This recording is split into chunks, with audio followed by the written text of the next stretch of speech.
The entire building shook with panic the moment the screens went dark. It was 7:42 a.m. when the CEO of North Maple Technologies, Daniel Keaton, froze in the middle of the boardroom. Alarms flickered across every monitor. Warning, system failure, complete shutdown. Weeks of preparation, millions of dollars invested, and their most important international launch, gone in seconds. Engineers ran down the hallway, frantic, shouting updates no one wanted to hear. The backup isn't responding. We've lost all access. Sir, we can't recover it. The board members looked at Daniel with wide, terrified eyes. And in that moment, everything inside him collapsed too.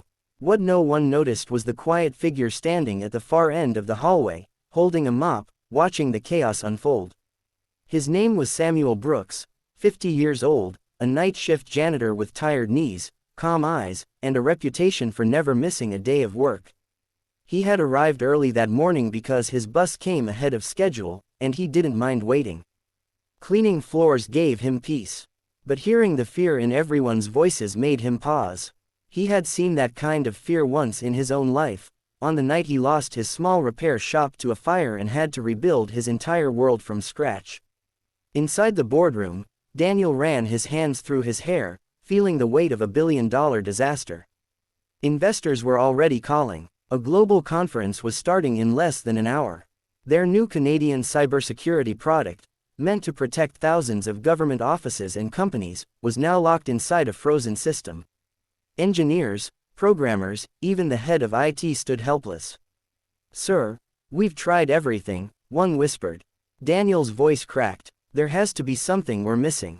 Samuel heard those words, and something in his chest stirred, a memory of old nights fixing broken motherboards, of people trusting him long before life took him in a different direction. He walked slowly toward the glass boardroom door, hesitated, then gently tapped. Everyone turned, confused. A janitor, at a time like this?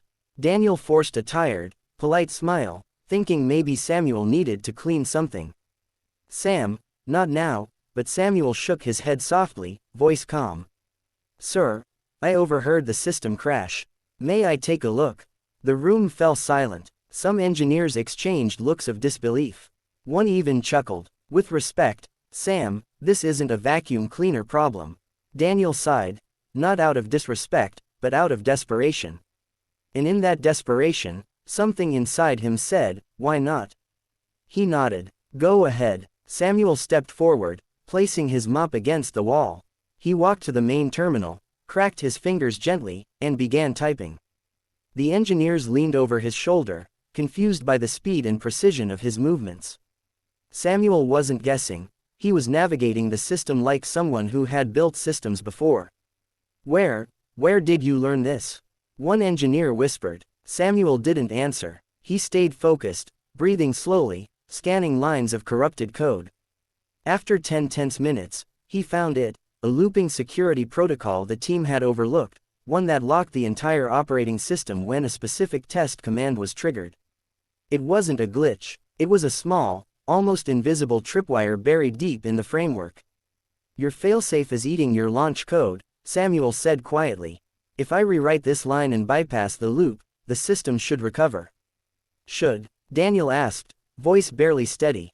Samuel nodded once. "Trust me." With a few final keystrokes, he pressed enter. For 3 long seconds, nothing happened. Then the lights on every monitor flickered, once, twice, and suddenly the system roared back to life. The main screen displayed, "Full recovery, system restored."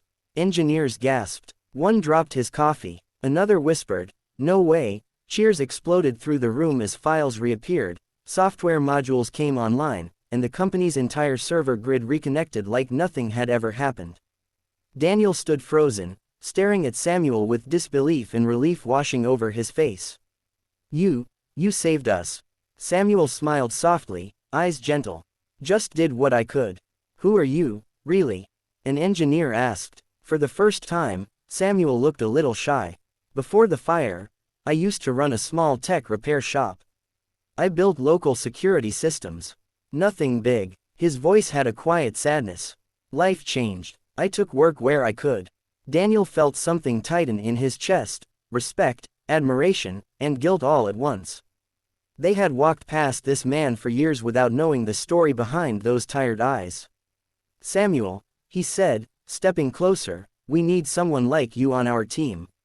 Someone who notices what others miss. Someone who doesn't panic when everything falls apart." Samuel blinked, confused. "Sir, are you offering me a job?" "A job?" Daniel shook his head with a smile. "I'm offering you a position on our cybersecurity team. Full benefits, real pay, and a desk, right next to the people you just saved." For the first time in a long time, Samuel felt warmth rise in his chest, hope, pride, and a sense of belonging he thought he'd lost forever. He nodded slowly. "Thank you, sir, truly." Later that afternoon, when the launch went perfectly and the company earned its biggest victory of the year, people whispered about the miracle that had saved them. But Daniel made sure everyone knew the truth. He told them about the janitor who kept working even when life knocked him down. The man who stayed humble even when he had every reason not to. The man whose quiet strength rebuilt what an entire team couldn't fix. And by evening, as Samuel walked out of the building, not with a mop, but with a badge for his new role, he looked up at the Canadian winter sky. Snow was falling softly, catching the streetlights, and he felt something he thought he'd never feel again. A second chance. A reminder that no matter how small the world makes you feel, your light can still save the day. And sometimes, it takes the quietest person in the room to fix what the loudest minds cannot.